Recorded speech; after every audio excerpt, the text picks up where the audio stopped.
Charles Leclerc was truly magical during the qualifying session for the Hungarian Grand Prix. Let's break down the events step by step.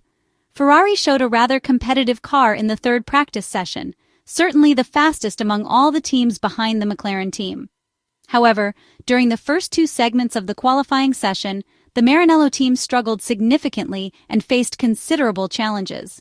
They couldn't manage to get the tires up to the proper temperature window, and as a result, the grip levels offered by the Ferrari SF25 were quite low and insufficient. Seven-time world champion Lewis Hamilton didn't manage to get the most out of the tires, but Charles Leclerc did succeed in doing so. Then the magic truly happened in the decisive Q3 session, a moment that even surprised the Monegasque driver himself. This surprising outcome prompts a deeper analysis. How did the Monegasque driver manage to find the 0.3 of a second he had been lacking compared to the frontrunners in the earlier sessions?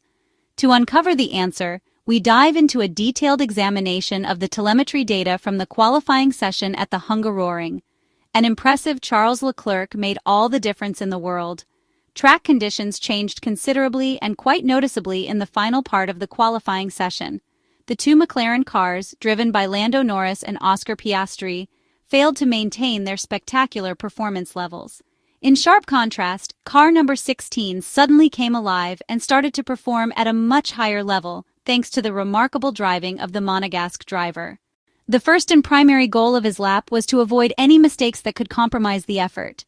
He pushed the car to the absolute limit in the first two sectors of the circuit and then sought the perfect ultimate lap in the third sector, compensating for the worn tires with pure talent and precision driving. Using our usual telemetry comparison method, we put under the microscope the lap that earned the Ferrari driver, Charles Leclerc, the pole position, comparing it directly against the lap of Oscar Piastri. This detailed analysis helps us understand the key points where the former Alfa Romeo driver was able to make the critical difference, beating the Australian by just a razor-thin margin of 0.026 seconds.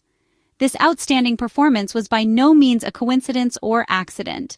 There is one important aspect of this lap and car performance that we have discussed repeatedly in the last few days.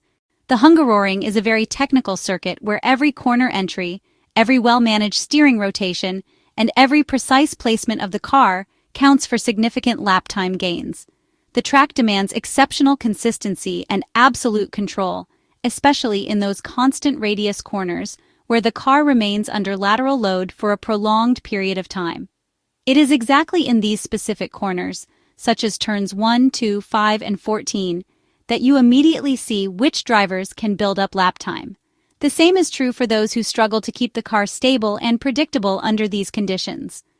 In direct comparison with the McLaren driver Oscar Piastri, Charles Leclerc showed a Ferrari car that was capable of maintaining the competitive pace, especially during the initial and middle parts of the lap. Slightly more difficulties appeared in the final section of the lap, but the Monegasque driver managed to keep those issues under tight control. The car's response was very consistent throughout the lap, particularly at the rear end of the car, which, unlike in the free practice sessions, on the pole lap, followed the front axle much more faithfully and responsively. Looking closely at the data, it becomes very clear that Charles Leclerc approached the braking zone of turn 1 with noticeably more speed, approximately plus 6 km per hour faster, thanks to the fact that the Ferrari SF25 generates less aerodynamic drag compared to the McLaren MCL39. He placed the front end of the car very precisely into the corner, had excellent mid-corner rotation, and maximized traction on the exit. Oscar Piastri, on the other hand, braked slightly later, which compromised his exit speed and cost him approximately 0.024 seconds. From the very first practice sessions, the Ferrari driver had complained about difficulties in keeping the tires within the correct operating temperature window, a problem that naturally affected the very first meters of the circuit during the lap.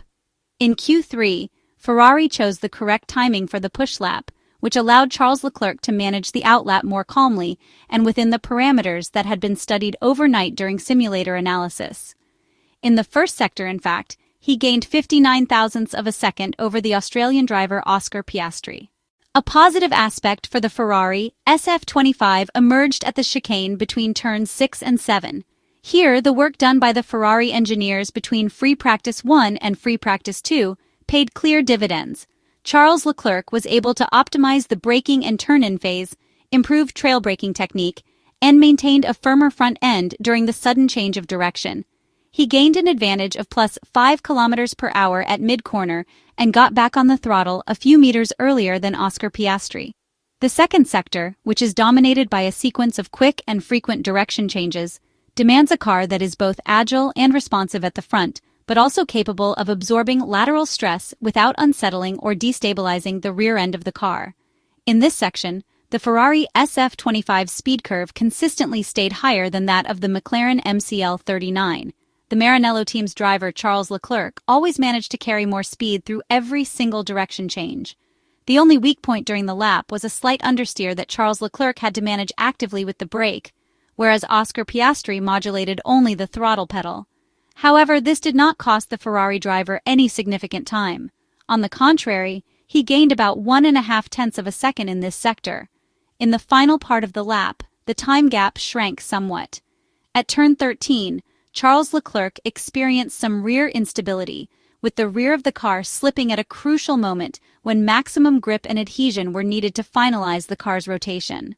He lost approximately 0.084 seconds in this part, but despite this, he was able to limit the damage effectively. At turn 14, he still showed some hesitation, but on the exit of the corner, Charles got back on the throttle much earlier than Oscar Piastri, gaining 0.027 seconds, exactly the margin needed to place himself ahead on the timesheets. Charles Leclerc's lap was completed with a flawless final sector. Although he lost a slight amount of time in both corner entry and mid-corner phases, he made up for it by selecting ideal lines that allowed for much earlier throttle application. This meticulous use of the accelerator pedal translated into precious gains on corner exits and brought the lap together in perfect fashion. To fully understand the shift in the qualifying hierarchy, it is important to note that the conditions on track changed significantly during the session. Most notably, there was a reversal in wind direction and a substantial drop in ambient and track temperatures. Wind direction can drastically affect car balance and performance, forcing drivers to adjust their driving style on the fly. Charles Leclerc adapted with impressive speed and confidence to the new conditions. In parallel, Ferrari responded promptly to the temperature drop, making key setup changes that restored balance to the SF25 and carefully planning an optimal outlap to bring the tires into the ideal operating window. This allowed the team to maximize mechanical grip during the flying lap. The lower track temperatures also played a role in diminishing one of McLaren's usual strong points, tire thermal efficiency. Under cooler conditions, McLaren's typical advantage in tire warm-up was less impactful, which helped level the playing field and allowed Ferrari to close the gap.